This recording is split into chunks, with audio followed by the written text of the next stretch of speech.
La réforme agro-pastorale dans le Haut-Katanga, c'est sous ce thème qu'a été placé ce 28 octobre, décrété désormais Journée des agriculteurs dans la province qu'il préfère.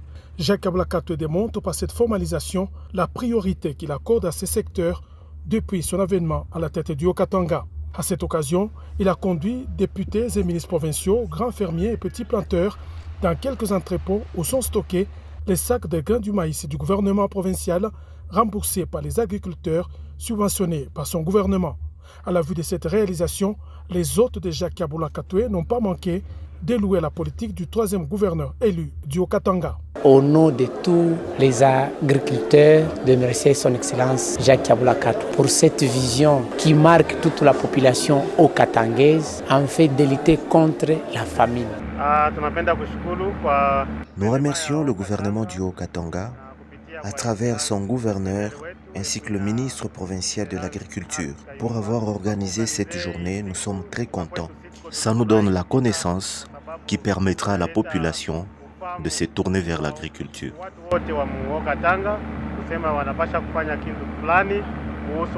La ronde se poursuivra au complexe scolaire Kiwele par la visite de l'exposition des maraîchers encadrés par l'APF, une structure de la ONU Bruxelles, qui ont exposé à la vente leurs produits. Chacun a pu se procurer qui des tomates, qui des oignons ou des légumes. Le gouverneur et sa suite sont aussi passés par les fournisseurs d'intrants agricoles. La visite s'est clôturée par les installations de la minoterie African Milling, où le maïs de l'exécutif provincial est transformé en farine de maïs de première qualité. Pour le gouverneur, cette réussite n'a été rendue possible que grâce à l'appui du président de la République, Félix-Antoine Tshisekedi Tshilombo. Mais cette année, c'est une année exceptionnelle parce que le chef de l'État nous a appuyés et nous a permis de couvrir 20 000 hectares. Donc c'est une note spéciale pour le chef de l'État, Félix-Antoine Tshisekedi, qui veut donner à la province du Haut-Katanga la capacité de se prendre en charge en ce qui concerne la farine de maïs et qui ne veut pas que nous puissions continuer à dépendre des pays voisins. Depuis son avènement à la tête de la province, Jacques Ablakato a mis en place une politique agricole qui fait que le Haut-Katanga dépend de moins en moins de l'extérieur pour s'approvisionner en farine de maïs, aliment de base de sa population. Le cuivre vert prend peu à peu les mêmes proportions que le cuivre rouge. 2 semaines nous séparent de la fin des travaux de réhabilitation de ce complexe sportif. Le gouverneur Jacques Ablakato y a effectué une visite d'inspection avec à ses côtés le vice-gouverneur Jean-Claude Kamfwa-Kimimba et la commissaire au sport Pauline Igouabi. Les vestiaires ont été réceptionnés avec leurs sanitaires modernisés. La salle de conférence de presse est encore un chantier. Au niveau de l'aire des Jeux, l'on pose déjà la pelouse synthétique après les travaux d'assainissement. Pendant ce temps, les gradins des pourtours cèdent la place au siège de stade aux couleurs du drapeau national. Une première pour ce stade depuis son existence. Dans 2 semaines que les travaux peuvent se terminer complètement au stade Kiba-Samaliba et pour ça nous sommes très satisfaits. Et nous pensons que dans le silence nous avons pu faire grand chose mais certainement il reste à couvrir le stade et cette étape pourra suivre même l'année prochaine. Tout ça nous voulons répondre à l'appel du chef de l'État Félix-Antoine Tshisekedi qui veut que nous puissions travailler pour notre jeunesse. Peu après, Jacques Ablakato se rendra au pont Kasungami en construction. Là également, les travaux avancent normalement. L'entrepreneur a né à la pose de la fondation des 4 piliers qui vont soutenir cet ouvrage. Nous aimons ce que notre Rwanda est en train de faire. C'est un travailleur et les travaux évoluent normalement. On ne croyait pas que ça atteindra ce niveau. Nous sommes derrière notre Rwandani. On est là, prêts à le soutenir. Depuis que le quartier 5 ans existe, on n'a jamais vu un gouverneur comme celui-ci faire des choses pareilles. Nombreux sont passés ici, ont promis de nous construire un pont, personne n'a réalisé. Mais lui, durant son mandat, nous voyons ses œuvres. Nous sommes là pour le soutenir aux élections de 2023. Que Dieu le bénisse abondamment.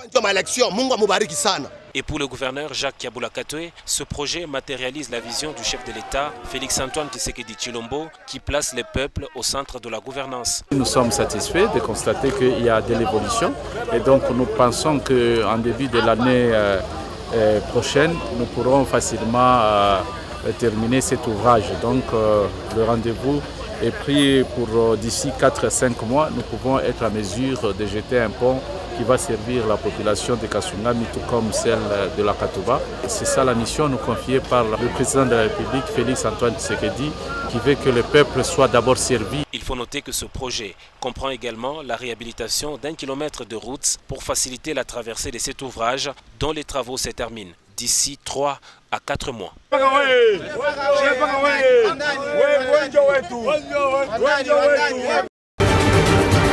C'est un ancien pavillon de l'hôpital général des références Jason Sendwe qui abritera désormais le centre de prise en charge des femmes victimes de violences sexuelles.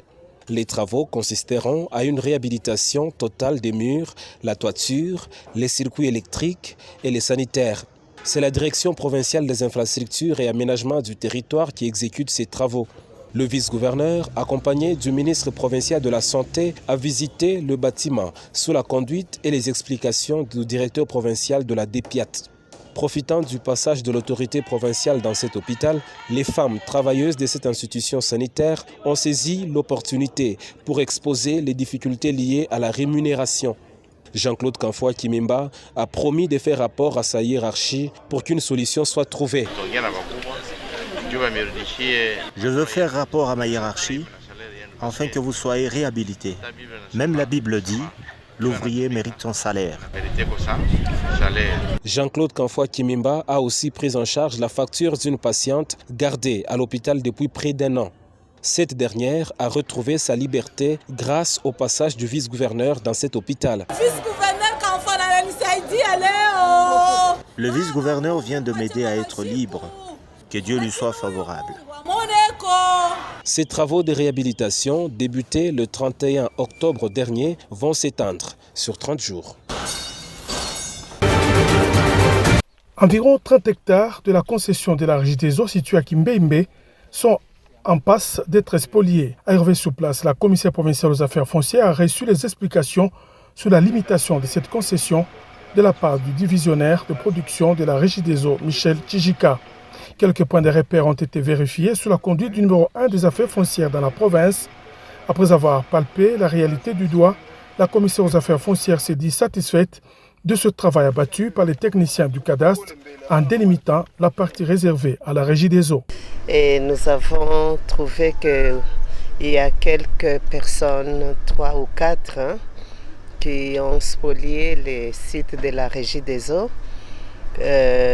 Nous avons remesuré pour avoir l'idée sur la superficie du départ et effectivement nous venons de constater que les 30 hectares de la Régie des eaux existent bel et bien, mais il y a, comme je venais de dire, les 4 spoliateurs qui sont là-dedans.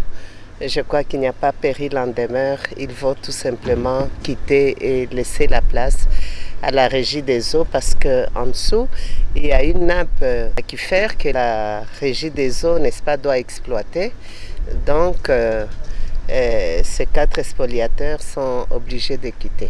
Ignacy Lunga, directeur provincial de la Régie des eaux, remercie pour sa part le gouvernement provincial pour son implication dans ce dossier. C'est pour nous l'occasion de remercier son Excellence, Monsieur le gouverneur, qui a accordé une place de choix dans le traitement des problèmes de la Régie des eaux.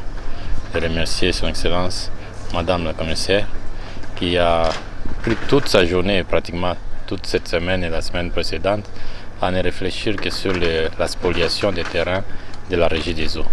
Cela marque l'importance que requiert pour le gouvernement la desserte en eau potable dans la ville de Lubumbashi et dans toute la province du Haut-Katanga. Et nous en sommes très reconnaissants. Disons merci pour nous avoir rendu ces terres qui vont servir à la desserte en eau dans les populations de la ville de Lubumbashi. À cette descente, Cécile Kalaba était accompagnée du directeur provincial de la Régie des eaux et de quelques-uns de ses agents, ainsi que des techniciens du cadastre et ceux de l'environnement. Profitant de cette occasion, la commissaire provinciale a eu les explications du fonctionnement des forages de cette société de desserte en eau potable. Grâce au concours et à l'apport des entités territoriales décentralisées et aidées, et principalement des communes Kampemba, Rouachi, Lubumbashi et annexes, le ministre provincial de l'Intérieur a, au nom du gouverneur, remis ce lundi 31 octobre 2022 un pick-up Land Cruiser 9 au colonel Kingoudi Ambroise, commandant du commissariat territorial de Kipushi. Eric Mouta lui a demandé de le garder en bon père de famille. Allez utiliser ça en bon père de famille. Toujours penser à la population haut-katangaise, qui est le souhait du président de la République Félix-Antoine Tshisekedi, qui est le souhait du gouverneur de la province Jacques Yabula Katoué, et notre souhait comme ministre de l'Intérieur de sécuriser la population haut-katangaise. Notez que ce pick-up remis ces jours au commissariat territorial de Kipushi fait partie d'un lot de 4 Land Cruiser neufs que les communes Kampemba, Rouachi, Lubumbashi et Annexe ont remis comme contribution pour la lutte contre l'insécurité à Lubumbashi et dans le Haut-Katanga. Une preuve de la gestion rationnelle de la redevance minière par les titulaires de ces municipalités.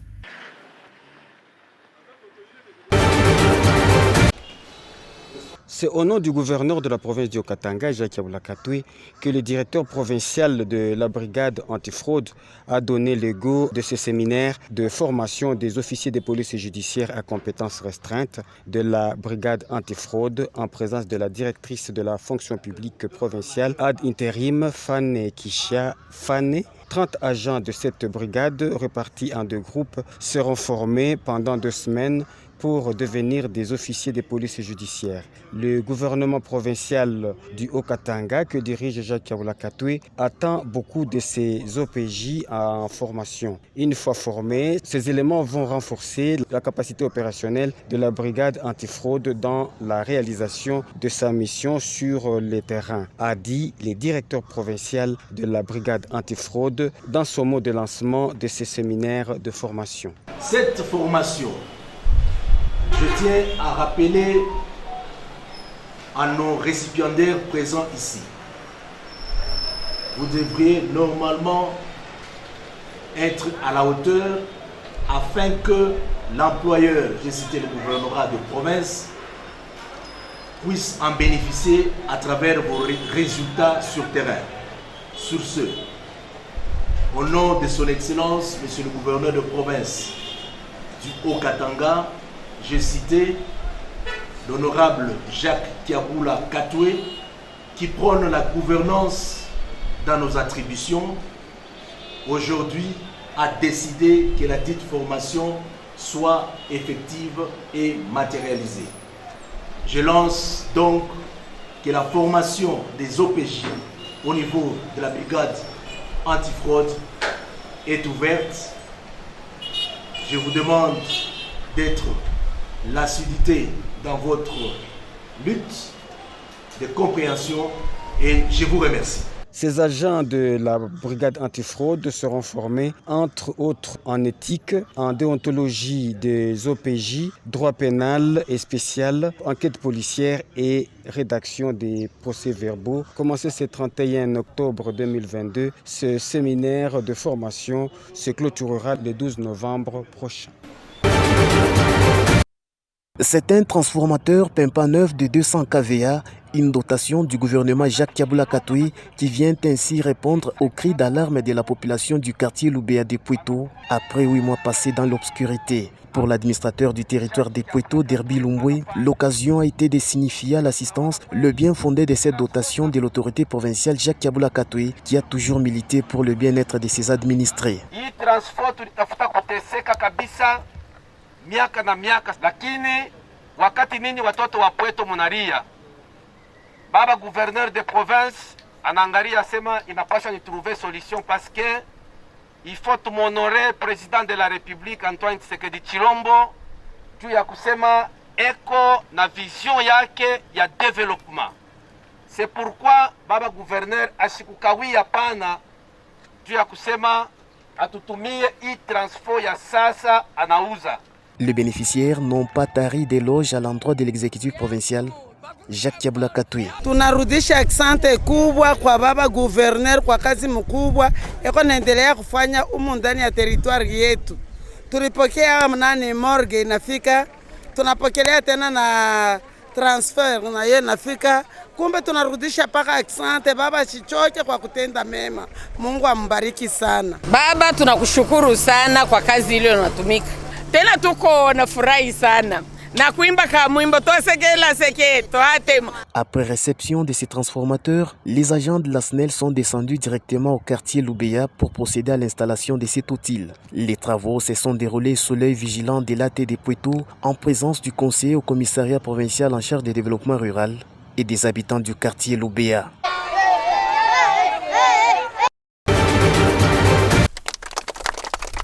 Coiffé de casque, Marthe Kassalou, chargée des œuvres sociales du chef de l'État Félix-Antoine Tshisekedi, et Derby Lumbwe Kanganyoka, administrateur du territoire de Pweto, lancent les travaux de construction de l'Institut supérieur des techniques professionnelles et appliquées de Pweto. Évalué à 650 000 $ américains, ce projet consiste en la construction de 8 auditoires sur un terrain de 5 hectares. Selon l'entreprise Bouyantanchi, commise à l'exécution de ce projet, les travaux, dont la durée est de 8 mois, se dérouleront en quelques étapes.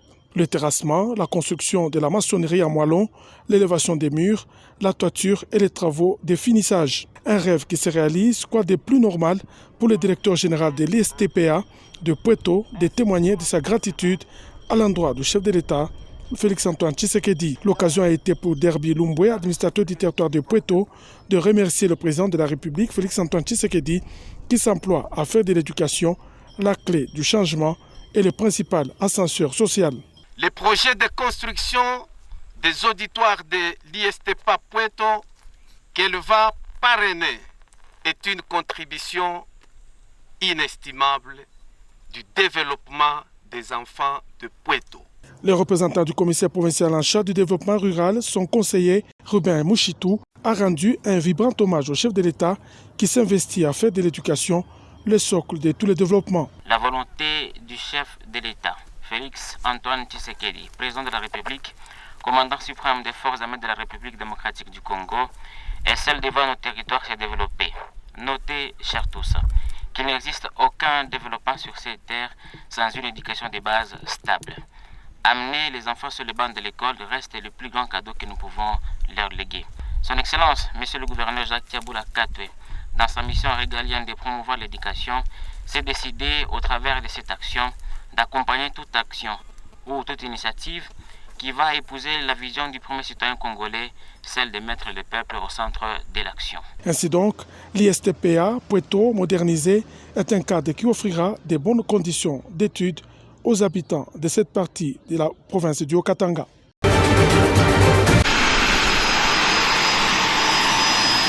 Diane Keita, directrice exécutive adjointe chargée des programmes du Fonds des Nations Unies pour la population, UNFPA en sigle, est arrivée à Lubumbashi à bord d'un appareil onusien. Le vice-gouverneur Jean-Claude Kamfakimba l'a accueilli à l'aéroport de la Luano. Diane Keita a ensuite salué le ministre provincial de la Santé, la commissaire provinciale aux gens, femmes, familles et enfants, ainsi que le conseil provincial de sécurité. La directrice adjointe de l'UNFPA vient à Lubumbashi pour participer au forum des leaders religieux et traditionnels pour une campagne de lutte contre les violences basées sur les genres en RDC. Ces assises se dérouleront du 3 au 4 novembre et connaîtront la présence du Premier ministre Jean-Michel Samalou Kondé. Nous sommes venus en forte délégation à Lubumbashi pour le grand colloque qui va s'ouvrir demain sur les questions de culture, de religion et comment mieux adapter le développement de la région et du pays vis-à-vis des questions les plus importantes qui sont la culture et la religion. De travailler avec les leaders religieux et traditionnels et cela prendra 2 jours pour les écouter et pour échanger avec eux aussi sur les nouvelles stratégies sur lesquelles nous pouvons travailler ensemble pour le meilleur développement du Congo. Aussitôt arrivée, Diane Keita s'est rendue à l'hôpital général de référence Jason Sendwe où elle a visité le pavillon 2 qui abritera désormais le centre de prise en charge des femmes victimes de violences sexuelles, centre en pleine réflexion. Plusieurs leaders traditionnels et religieux venus de 26 provinces de la République démocratique du Congo ont pendant 2 jours réfléchi sur comment bannir les violences contre les femmes et les jeunes filles, violences sous toutes leurs formes. La non-scolarisation des jeunes filles, le mariage et grossesse précoce sont là quelques exemples. Dans une déclaration commune, les chefs traditionnels et les leaders religieux ont formulé certaines recommandations au gouvernement pour parvenir aux résultats escomptés. Ils sont pour, entre autres, la promotion des droits de la femme et de la jeune fille, la lutte contre toute forme de discrimination basée sur les genres, l'abolition de tous les us et coutumes ayant trait au mariage des enfants, les pratiques religieuses néfastes qui ne favorisent aucunement l'égalité entre les sexes. Organisatrice du forum, la directrice adjointe de l'UNFPA, Diene Keita, a remercié les participants pour leur engagement en vue de sauver l'avenir des femmes et de la jeune fille de la République démocratique du Congo. Merci pour l'engagement que vous prenez pour l'avenir de la République démocratique du Congo. Que Dieu Tout-Puissant fasse que 25 ans d'ici là, nous voyons une génération de jeunes et que nous soyons une génération d'aînés qui pourra se dire encore Dieu merci. Et ça commence par les us et coutumes, la tradition, la religion, c'est ce qui nous guide. Le gouverneur de province, Jacques Yabula Katoué, s'est dit heureux d'avoir accueilli ce grand rendez-vous. Pour Jacques Yabula Katoué, il est temps d'agir chacun dans sa sphère pour mettre fin à ce fléau. Toute l'éducation ne se limite pas qu'à l'école. Voilà pourquoi, dans les prédications à l'église et dans nos réunions de localité, avec les chefs traditionnels ou avec les membres de nos organisations respectives, il est important de rappeler les mauvaises pratiques qu'il faut bannir. Il faudra en même temps rappeler les bonnes pratiques, celles qui construisent une société sans discrimination ni violence. Je terminerai ces propos en attirant notre attention à tous sur la culture de la paix. Les participants ont tour à tour signé l'acte d'engagement. Tous s'engagent donc à assurer la promotion et la vulgarisation de toutes les recommandations de ces travaux de 2 jours.